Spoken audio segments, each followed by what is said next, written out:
grave, jusqu'à l'âge de 6 mois, cliniquement, ils ne font pas de symptômes.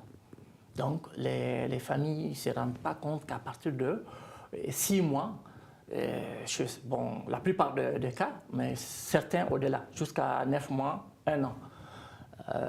Cela est dû au fait qu'il y a à l'enfance, à la naissance, l'enfant, il a une absence de l'hémoglobine adulte, qu'on appelle hémoglobine A.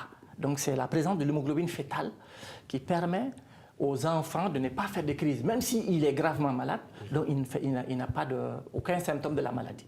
Mais c'est là qu'à partir de cette époque-là, à partir de 6 mois, que cliniquement, les parents ils vont se rendre compte que voilà, il y a un gonflement des membres de l'enfant, alors que l'enfant n'est pas tombé, il n'y a pas autre problème. Subitement, il y a un gonflement, il y a des douleurs, l'enfant ne fait que pleurer, et des membres, tout ça.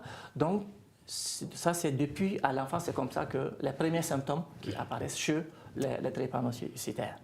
Donc après, quand l'enfant à l'âge adulte, c'est les membres qui vont, toujours les membres qui vont être affectés, ça dépend, c'est des problèmes pulmonaires qui vont être présents. Voilà, donc, mais la plupart du temps, ça commence par les gonflements. Okay. Voilà. Alors, à quel âge réellement le malade peut commencer à sentir les douleurs? Est-ce que c'est à partir de l'âge adulte? C'est ce que je venais de vous dire. En fait, c'est à partir de 6 mois déjà que... 6 mois? 6 mois que les douleurs commencent. À partir de 6 mois.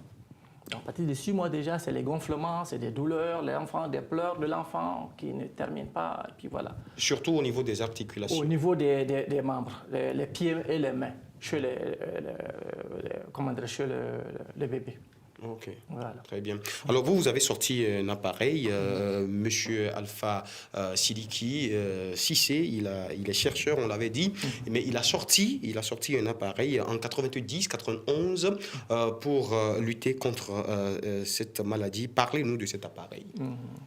Bon, au fait, nous n'avons pas sorti qu'un appareil, nous avons sorti plusieurs appareils, mais en 2000, quand le Mali a organisé son premier salon des inventions et innovations technologiques, c'était l'occasion pour nous de présenter une de nos inventions.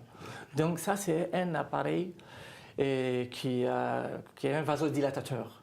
Donc vous savez, la drépanocytose, c'est l'occlusion des vaisseaux. Donc ce dispositif permet de circonscrire au problème